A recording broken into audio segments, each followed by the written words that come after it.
ילד בן 14. זה התחיל כסתם יום רגיל, חברים בכיתה, צחוקים, משחקים במגרש הכדורגל. אבל אז רבתי עם עד מהשכבה, לא ידעתי מה יבוא אחר כך. הוא אמר לי, אתה עוד תשלם על זה, תתכונן לפגוש את השטן. חטפו אותי ואותם מפוחדים, בלי לדעת מה יהיה. הם עמדו במעגל, צוחקים והיה לי קפוא כמו אבן. היא הייתה שם, עיניים דומות, מתחננות לרחמים. אבל הם ציוו, הכריחו, והלב שלי נקרע מבפנים.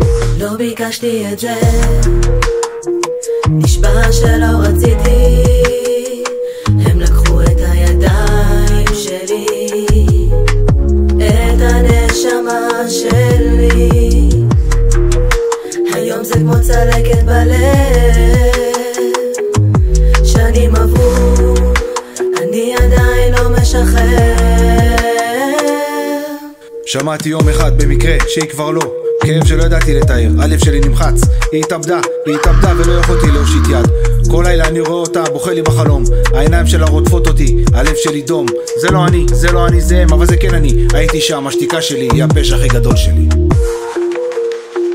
לא ביקשתי את זה, נשבע שלא רציתי. הם לקחו את הידיים שלי, את הנשמה שלי. היום זה כמו צלקת בלב,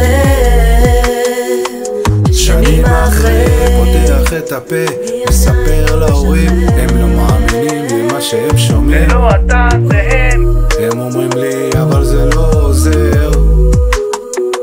הכאב עמוק, אני סוחב אותו כמו משקולת על החזה. היום אני מדבר, מנסה לשחרר, הולך לטיפול, כותב שירים, מוציא את הכאב החוצה. בלילות זה חוזר, אני שומע את הצחוק שלהם, ושוב רואה אותה בוכה, קוראת לי לעזרה.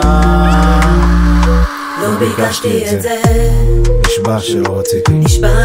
והם לקחו את הידיים שלי, הם לקחו את הידיים שלי, את הנשמה שלי.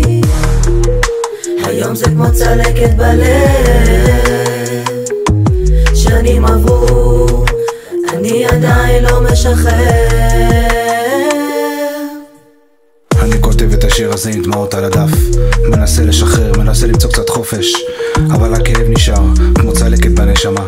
אני רק מקווה שאת מוצאת שלווה, ושיום אחד אני אמצא את שלי גם.